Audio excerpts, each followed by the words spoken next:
Good morning dear students. आज हम लोग कॉम्प्लेक्स सेंटेंस पढ़ें।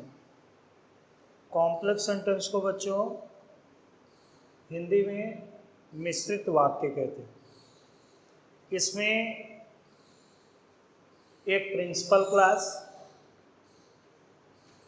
प्रधान उपवाक्य और कम से कम एक subordinate class. Subordinate class means आश्रित उपवाक्य होता है कम से कम। और ये सबऑर्डिनेट क्लासेस तीन प्रकार की होती हैं। सिंपल आपने पढ़ लिया, कंपाउंड पढ़ लिया। कॉम्प्लेक्स थोड़ा सा, वैसे भी कॉम्प्लेक्स का मतलब हम लोग जटिल से लगाते हैं, तो रियली अगर हम देखें स्ट्रक्चर के आधार पर सेंटेंस तीन तरह के होते हैं, सिंपल, कंपाउंड और कॉम्प्लेक्स। तो रियली कॉम्प्लेक्स अगर मेरा मानना है कि बच्चे ने इसकी स्टडी ठीक से कर ली तो उससे ग्रामर काफ़ी हद तक क्लियर हो जाता है। तो सबसे पहले हम इसको फिगर में देखेंगे। जैसा कि आपको पता है कि क्लासेस कितने तरह की होती हैं बच्चों? हाँ, तीन तरह की। पहले को बोलते हैं प्रिंसिपल क्लास, ओके। दूसरे को हम बोलते हैं, क्या बोलते हैं? Coordinate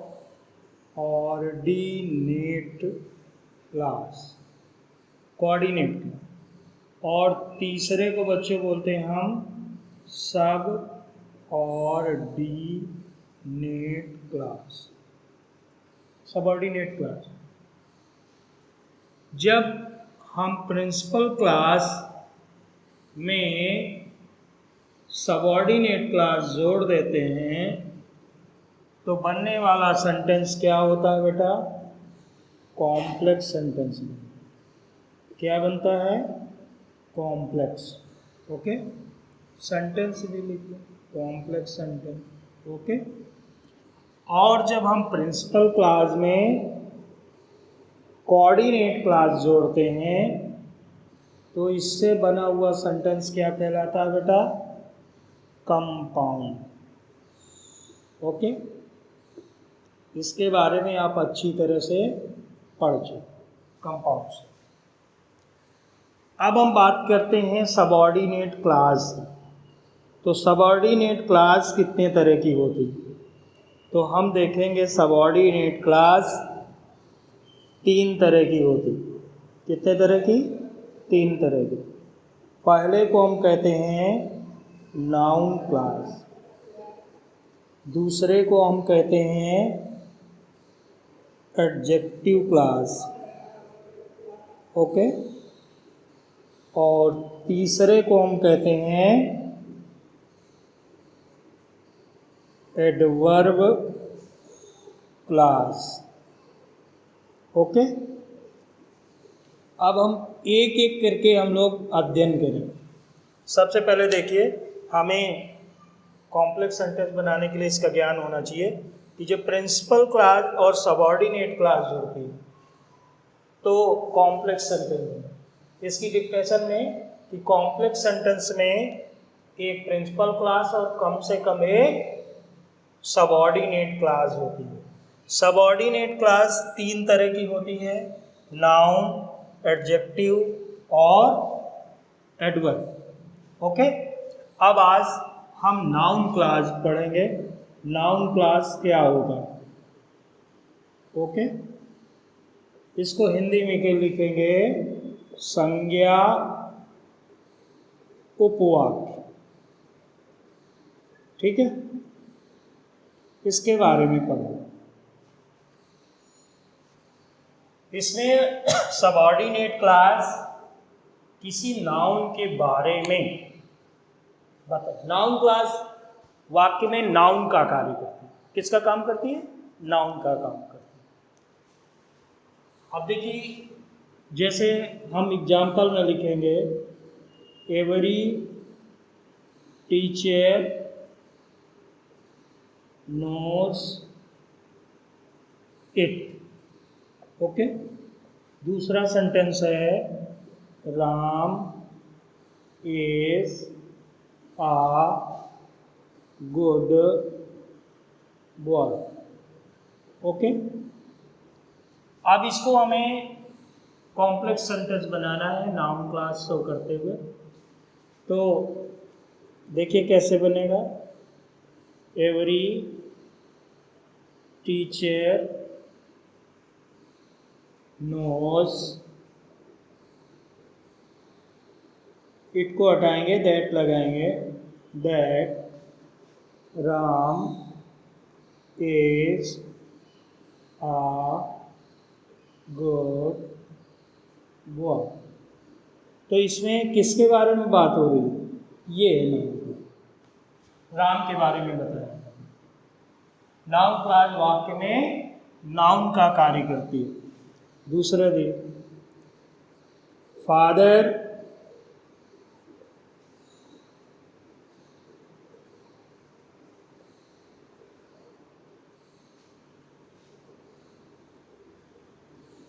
my father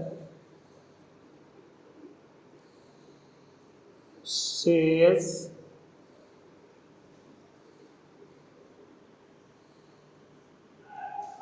it। क्या कहते हैं? The sun rises in the east। Okay, जोड़ दीजिए माई फादर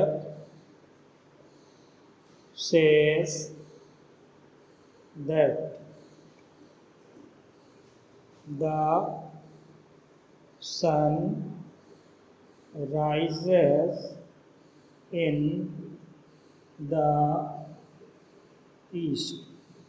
ओके, अगला सेंटेंस एग्जाम्पल में देखेंगे आप। It is certain, it is certain क्या Sita will get good marks. Okay,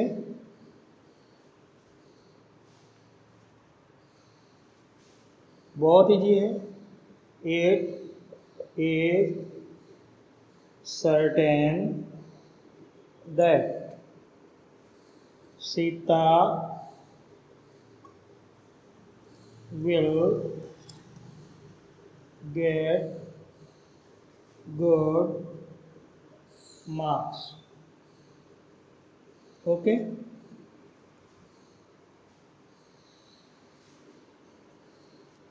we should love the poor। Gandhi ji taught us so। मैंने ये example क्यों लिखा बच्चों को पता है? आज गांधी जयंती है, ठीक है, और गांधी जी ने हमें गरीबों से प्यार करना सिखाया, जाति पात के बंधन से परे एक समाज की कल्पना की थी। उन्होंने कहा था कि यदि हरिजन के छू लेने से मंदिर का है कल्याण नहीं, तो मैं यही कहूँगा मंदिर में सब पत्थर हैं, भगवान नहीं। ऐसे विचार थे उनका। मानना था we should serve all the human beings without caring for their caste, creed, color, language। This is the highest service of mother India. Okay, हम लोग ऐसे महान पुरुष को कभी नहीं भूल सकते। ऐसे महान पुरुष को हम हमारा और हम सबका सत सत अभिनंदन, और अपने काम पे लग जाते हैं हम लोग। ओके, इसको जोड़ना है तो हम प्रिंसिपल क्लास बनाएंगे गांधी जी टाट। क्या सिखाया? सो हटेगा that we should love the poor. Okay, ये आपका कॉम्प्लेक्स सेंटेंस बन गया। हम लोग नाउन क्लास आज पढ़ रहे हैं। ओके, तो ये आप लोग नोट कर लेंगे, ठीक है? नोट कर लिया? Very good. अगर नोट हो गया है तो हम इसको रब कर दें। ओके, ये रब कर दें बच्चों। Very good. अब हम देखते हैं कि नाउन क्लास बनाते समय किन कंजक्शन का प्रयोग करते हैं, मेन कंजक्शन क्या है, ठीक है ना? नाउन क्लास में मेन कंजक्शंस क्या है? मेन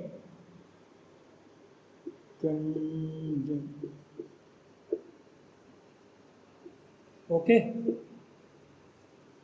तो सबसे पहले हम देख लें दैट का प्रयोग करते हैं, इफ का प्रयोग करते हैं, या फिर वेदर का प्रयोग करते हैं। ओके, और WH का प्रयोग करते हैं। तो WH में जैसे वाई है, वेयर है, विच है, ठीक है, हु है, व्हाट है। ये जितने भी कंजक्शन हम यूज करते हैं इनका हिंदी में प्रोनाउंसिएशन का से स्टार्ट है। दैट माने कि, इफ कि क्या, इस तरह सभी, वेयर कहाँ, वाई क्यों, विच कौन सा, हु कौन, व्हाट क्या। तो इस तरह से नाउन क्लास में इन कंजक्शन का जब हिंदी में हम लोग अर्थ निकालते हैं तो का से प्रारंभ होने वाला शब्द होता है। ओके, और ध्यान रखिएगा कि यही कंजक्शन जा से प्रारंभ होने वाला शब्द जा से उच्चारण होता है। जैसे दैट माने कि, और जब हम इसके पहले कोई नाउन या प्रोनाउन लिख देंगे तो ये एडजेक्टिव क्लास बन जाएगा, और जबकि जैसे हु का यहाँ कौन अर्थ आएगा। लेकिन अगर उसके पहले हमने कोई नाउन या प्रोनाउन लिख दिया तो जो अर्थ हो जाएगा। वेयर माने कहाँ है तो जहाँ हो जाएगा। जैसे वाई माने क्यों है तो वहाँ हो जाएगा ज्यों या जिस लिए, ठीक है ना? तो नाउन क्लास में इन कंजक्शन का अर्थ हम किससे प्रारंभ होता है? का से प्रारंभ वाला होता है। दैट के आपने बहुत से यूज देख लिए, दैट के बहुत से यूज देख लिए, और अब देखिए हम आपको इफ या वेदर का प्रयोग बताएंगे। तो जनरली आपने नोट कर लिया है। तो यहाँ पर हम आपको सबसे पहले इफ या वेदर का प्रयोग बताएंगे। नोट कर लिया, अच्छी बात है। अब जैसे हमने कहा असर्टिव सेंटेंस को जोड़ने के लिए हम दैट कंजक्शन का प्रयोग करते हैं, और जब हमें जोड़ना होता है इंट्रोगेटिव तो हम जो हेल्पिंग वर्ब या मॉडल वर्ब से इंट्रोगेटिव सेंटेंस प्रारंभ होते हैं उन्हें जोड़ने के लिए जनरल हम इफ या वेदर का प्रयोग करते हैं। और जो क्वेश्चन वर्ड से प्रारंभ होते हैं interrogative sentence, what, when, why, where, how, which, इनसे प्रारंभ होते हैं तो इनमें किसी दूसरे कंजक्शन का प्रयोग नहीं किया जाता, जनरली इन्हीं से जोड़ा जाता है। ओके। लेकिन इसके बावजूद भी हमें सीखना है कि कभी कभी पर दोनों असर्टिव सेंटेंस होते हैं, लेकिन हम वहाँ पर दैट का प्रयोग नहीं करते। क्यों नहीं करते हैं? क्योंकि उसमें जो सेंटेंस हम जोड़ रहे हैं असर्टिव तो है, लेकिन उसका जो भाव है वो डिफिनिट नहीं है, और जब तक डिफिनिट नहीं होगा तब तक हम दैट का प्रयोग नहीं करेंगे। जैसे देखिए, हम सेंटेंस बोल रहे हैं I do not no.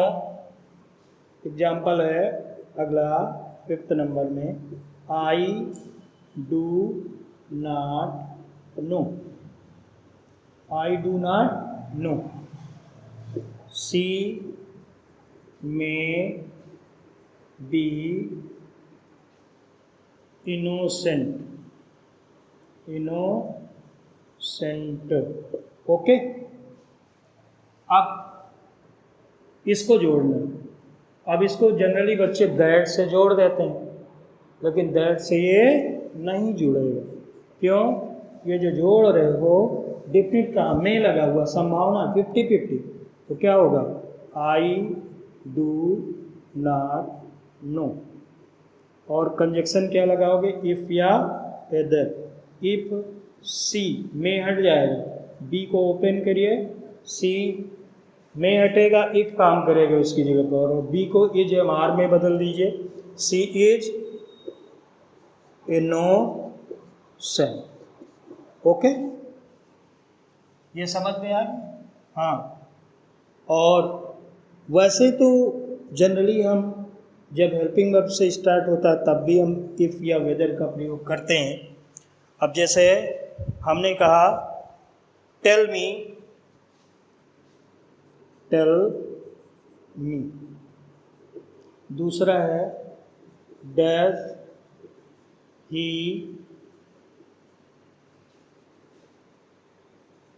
Beat your brother. Okay, इसमें क्वेश्चन मार्क लगे। हेल्पिंग वर्ब से स्टार्ट है, किससे जोड़ेंगे? इफ से।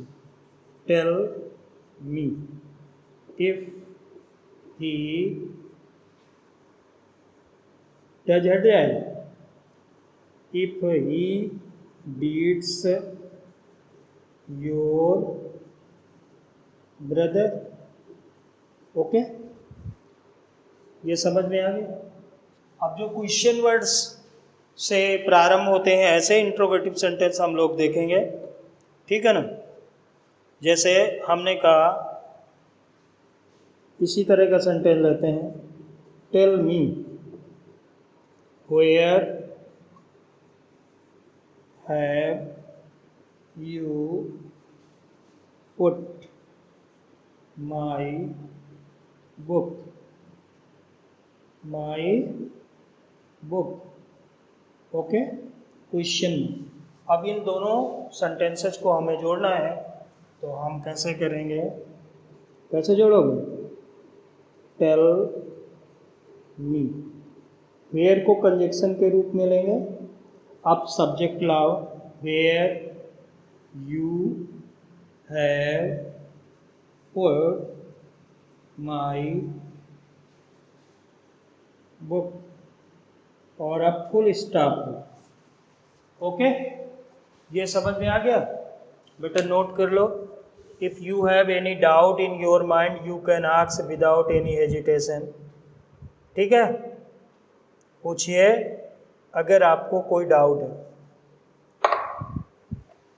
अगला देखिए एग्जाम्पल,